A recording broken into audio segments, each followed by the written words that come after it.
Bakit? Iinom ikaw? Walang tubig. Brown out. Brown out. Mahal din. Nagana yung fountain. Iinom ikaw? Ano naman, kawawa naman.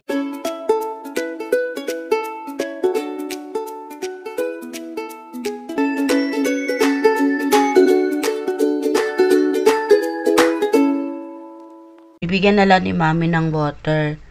Ha? Kaya pala nagre-reklamo ka, naririnig kita sa taas ay. Ay, brown out. Oh, wala. Walang tunog ang fountain. Nauuhaw baga ang mahal ko? Nauuhaw.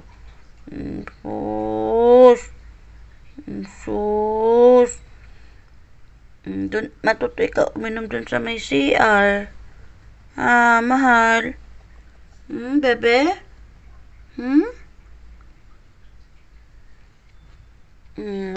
Walang tubig. Hello mga kamyami, kamyawdi, na kabarki, naman. at kapaw, Milya! Panibagong video na naman ang isi-share ko sa inyo sa araw na ito. Bago po yan ay mag-subscribe po muna kayo kung hindi pa kayo nakasubscribe. At kung dati na kayo nakasubscribe, thank you so much sa patuloy na pagsuporta. Yay! So, eto nga, ang isi-share ko sa inyo ngayon ay tungkol sa Cat's Water Fountain. Ito ba ay nakakatulong sa ating mga alagang pusa? Gaano ba ito kahalaga? At ano ba ang mga benepisyong nakukuha natin kapag meron tayong cat water fountain? So, isa na nga dito ay they provide pets with access to fresh water at all time. Pinakamaganda nga dito ay mabilis yung access, hindi napupunta kung saan. Though iba't ibang way naman tayo kung wala tayong water fountain. Mga pusa ko dati sa CR pumupunta, doon sila umiinom as long as meron tayong fresh na water. Yun na nga kanyang isa sa kahalagahan, fresh kasi pag fountain yun, or galing sa gripo. Yan. So ang number 2 naman, they filter out impurities. Ayan ang another major benefit of pet water fountains ay meron silang filtration capabilities. Sabi yan, most of the water fountains for pets use filtration. May mga filters po yan. So, yung tubig hindi basta-basta kung dumadali man siya sa gripo at walang filter, hindi pa rin tayo sure. Etong sa mga water fountain, meron siyang filter na kasama. Yon ang kanyang isa sa advantage and benefits. Isa pa, number 3 natin is they hold more water than the average water bowl.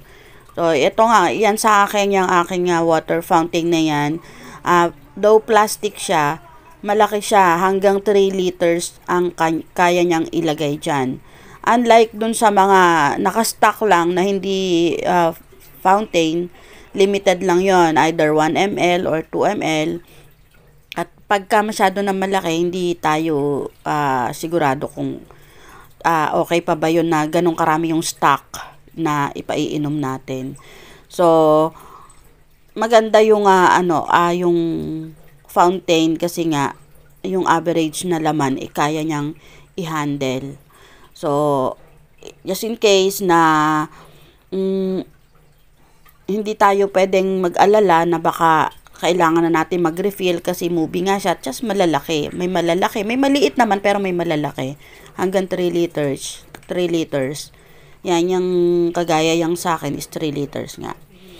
Ang isa pa is they are more enticing to animals. Kumbaga, sila ay mas na-attract na uminom kapag running water o yung dumadaloy, na-attract sila dun sa tunog at saka alam nilang bago yun. At syempre yung sights and sounds kasi ng running water ay parang equal na sa fresh water. Syempre ang gusto ng ating mga alaga fresh water. Syempre ikaw nga tao gusto mo fresh water. Minsan yung direct sa gripo. Pero nowadays, hindi na nga safe sa tao yung direct sa gripo.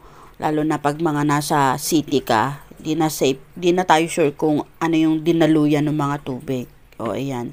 So, kagaya din sa pusa, mas gusto nila yung fresh. Kaya may makikita kayo minsan na gusto nila sa gripo, sa CR. Alam kasi nilang bagong tubig yun palagi, yun nasa CR. More than doon sa nilalagay natin sa container bowl, katabi ng food container. 'Di ba? So, ayun, number 5 din naman natin, kapag ka naka-fountain ka, they keep the water at cooler temperature. Mas malamig siya. Tsaka, syempre, yung sa pwesto niya dyan, umiikot siya, nagsacycle. So, yung kanyang temperature ay hindi magbabago. Moving kasi yung water. Syempre, kapag moving, maganda yung daloy ng tubig at talagang mukhang fresh. Hindi siya hot, hindi rin siya lukewarm. So, iisa lang yung temperature niya na ma-enjoy ng ating mga alagang pusa. Ayun. So, yan yung mga importance at benefits sa pagkakaroon ng water fountain. Marami pong nabibili sa ating mga online store. Maraming choices. May ceramic, may plastic, mayroong stainless. So, bahala na po kayo kung alin ang gusto nyo doon. At syempre, malaking tulong to sa ating mga alagang pusa ang pagkakaroon ng water fountain. Mas sumisipag silang uminom, mas na-attract silang uminom. Higit sa lahat, hindi sila madedehydrate kapag lagi silang umiinom. Higit sa lahat, then isa pang importante, maiiwasan ang pagkakaroon ng kidney disease, which is yan ang isa sa mga problema ng ating mga alagang pusa, lalo na ng mga lalaking pusa. Yon. So, hindi man natin sila mabantayan, alam natin na mas more on chance na sila ay uminom ng tubig kapag naka-water fountain. Though, syempre, dagdag bayarin to sa kuryente, pero ilang volts lang naman yung ating water fountain. So, kasama na lang yan sa tender loving care natin sa ating mga alaga. So, that's it for today's video. Sana ay may natutunan kayo at nakakuha kayo ng bagong tip at kaalaman sa videong ito. So, sana ay i-share nyo ito sa inyong mga kakilala ang natutunan nyo sa videong ito. At patuloy nating mahalin ang ating mga alaga. Hanggang sa muli. Meow meow. Ow, ow.